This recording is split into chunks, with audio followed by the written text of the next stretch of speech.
So Trump mentioned in his speech a shadow government, a woman who referred to running a shadow government. Here's the image. Nikki L. Flores, FBI, sends this message and says, "I'm basically running a shadow government across the FBI at this point." So who is the shadow government woman Trump referenced tonight? Trump pointed to a newly declassified FBI text in which Nikki Flores wrote, quote, "I'm basically running a shadow government across the FBI at this point." Who is she? Flores was then a deputy assistant director in the FBI's counterintelligence division, according to online records I've reviewed. The text surfaced amid disclosures about internal FBI handling of intelligence concerning alleged Chinese activity ahead of the 2020 election. This is Nikki Flores. Flores was among individuals involved in the FBI's September 2020 recall of an intelligence information report based on a confidential source allegation that China was producing fake driver's licenses for fraudulent mail-in ballots. Important, the report contained an allegation. It was not a proven finding of widespread fraud. The episode became controversial because internal emails suggested FBI officials worried the intelligence could conflict with then-Director Christopher Wray's public assurances about foreign election interference. Senator Chuck Grassley later released emails pertaining to the matter. Grassley releases bombshell records showing FBI headquarters interfered. Now you see how this works here. You have Director Wray comes out and says, no, there was no foreign election interference. And he may know, he may not know. But then, once he's publicly said that, then internally, FBI officials now have the latitude to assess.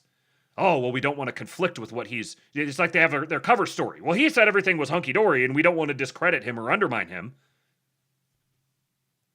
So, in this case, I think that Christopher Wray is absolutely dirty, but I'm saying in a broader sense, like, he could have no idea. He just dependent on his underlings to provide him the information. He's like, yeah, nobody's provided anything that proves this to me. But now you've got the pretext for them to cover stuff up. Flores also figured into the FBI's handling of the Senate investigation into Hunter Biden. What a coincidence. Grassley and Johnson say that Flores and another FBI official gave them an August 2020 briefing that was later leaked to falsely portray their investigation as Russian disinformation. They accused the FBI of using the disinformation label to downplay derogatory information about Hunter Biden and shut down investigative activity, a charge the senators want Flores to address in a transcribed interview. Flores was not uniformly soft on China. In a 2022 FBI video, she called the People's Republic of China, quote, "by far and away, the greatest immediate and long-term threat to U.S. innovation and national economic security." So she could at least recite the company line. Her remarks in that video were blunt.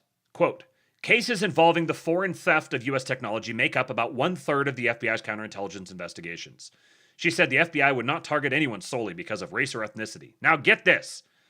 Flores has since been forced out of the FBI by Kash Patel.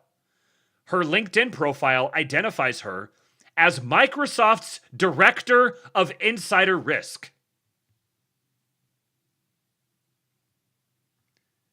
She went from FBI intelligence, FBI counterintelligence, where she was running, by her own admission, she was running a shadow government within the FBI, preventing Trump from becoming aware of what was happening. And then she was forced out by Kash Patel and was hired by Microsoft as the Director of Insider Risk. Any interesting stories dropped with Microsoft and Chinese connections recently? You guys can remember?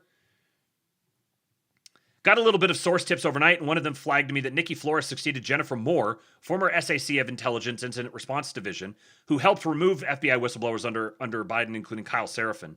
What's more is that Flores worked under former Assistant Director in Charge Stephen Jensen, who led several prominent J6 investigations and was fired from the Bureau by Kash Patel last August. Not doing anything, right? Joshua Reed from redpills.tv says, shadow government, why is this significant? Nikki Flores is currently Microsoft's Director of Insider Risk after previously serving in senior leadership at the FBI. She is the one who claimed she was running a shadow government.